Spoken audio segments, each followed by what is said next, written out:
پاکستان کی کسی عدالت نے پاکستان کے میڈیا کو یہ حکم نہیں دیا کہ آپ نے قیدی نمبر 804 کا نام اور تصویر نشر نہیں کرنی. Pakistan electronic media regulatory authority نے بھی ایسا کوئی حکم جاری نہیں کیا. بس یہ ایک نامعلوم حکم ہے اور نامعلوم افراد کی طرف سے حکم جاری ہوا ہے. وہ سچ جو ہے وہ سچ ہی رہے گا.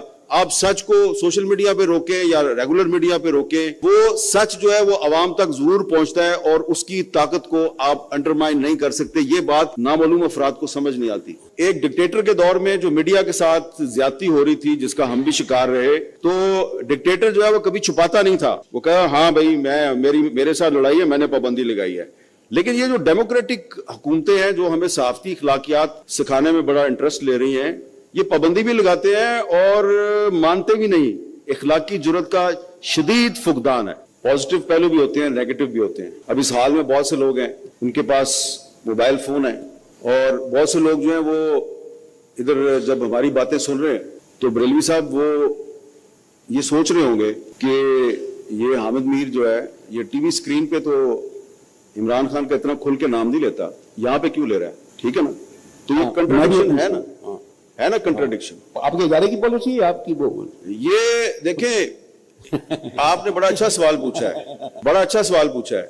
پاکستان کی کسی عدالت نے پاکستان کے میڈیا کو یہ حکم نہیں دیا کہ آپ نے قیدی نمبر 804 کا نام اور تصویر نشر نہیں کرنی. Pakistan electronic media regulatory authority نے بھی ایسا کوئی حکم جاری نہیں کیا. بس یہ ایک نامعلوم حکم ہے اور نامعلوم افراد کی طرف سے حکم جاری ہوا ہے. اور کیونکہ بات میڈیا ایتھکس کی ہو رہی ہے تو میں یہ بات کہنے پہ مجبور ہوں کہ اگر کبھی, ابھی 3-4 دن پہلے کی بات ہے کہ میں نے ایسے کچھ بہت سے کلپس چلائے ٹرمپ کے بارے میں, تو ایک کلپ عمران خان کا بھی چلا دیا.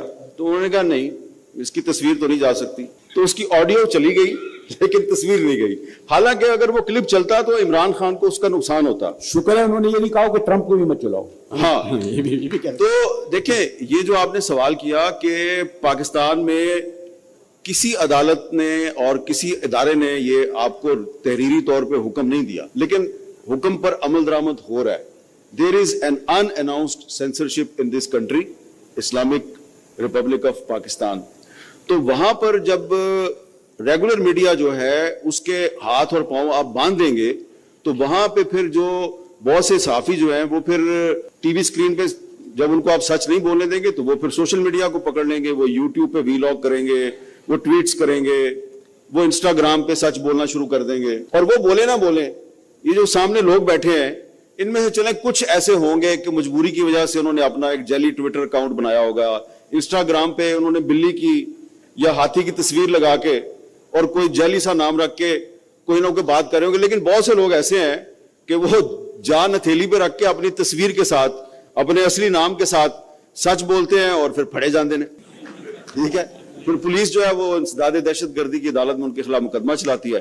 تو سوشل میڈیا جو ہے اس کے فائدے بھی ہیں, اس کے نقصان بھی ہیں. اگر پاکستان میں سوشل میڈیا نہ ہوتا تو میرا خیال ہے کہ زیادہ اچھا ہوتا.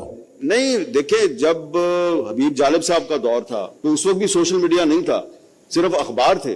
تو اخبار کنٹرول میں تھے حکومت کے. جو نظم آپ نے بولی ایسے دستور کو صوبے بے نور کو میں نہیں مانتا, میں نہیں مانتا, وہ جنگ نے یا نوائے وقت نے یا مشرق اخبار میں تو نہیں چھاپی تھی نا, لیکن بچے کو پتہ چل گئی تھی.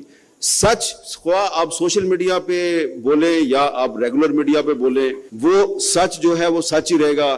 آپ سچ کو سوشل میڈیا پہ روکیں یا ریگولر میڈیا پہ روکیں, وہ سچ جو ہے وہ عوام تک ضرور پہنچتا ہے اور اس کی طاقت کو آپ انڈرمائن نہیں کر سکتے. یہ بات نامعلوم افراد کو سمجھ نہیں آتی. جنرل ضیاء الحق کے دور میں نے اپنی صحافت شروع کی تھی تو اس وقت صحافیوں کو کوڑے پڑتے تھے, اور پھر آخری ڈکٹیٹر تھا جنرل پرویز مشرف, اس کے دور میں بھی مجھ پر پابندی تھی. تو پرویز مشرف تھا نا, وہ میرا اور اس کا بڑا ایک کشیدہ تعلقات تھے. تو جب بھی ان سے ملاقات ہوتی تھی لڑائی ہو جاتی تھی. انہوں نے میرے پہ پابندی لگا دی اور سم ٹائمز وہ شاؤٹ بھی کرتے تھے. میں بھی تھوڑی سی اپنی کیپیسٹی کے مطابق آواز بلند کر لیتا تھا, لیکن یہ پتا تھا کہ لڑائی کس کے ساتھ ہے. وہ ڈکٹیٹر تھا لیکن یہ پتا تھا کہ پابندی یہ لگواتا ہے, مقدمہ جو ہے یہ درج کرواتا ہے, کیبل پہ بین بھی یہ کرواتا ہے. تو دشمن کا پتا تھا. تو جو دشمن اگر منافق نہ ہو تو اس کی تعریف کرنی چاہیے.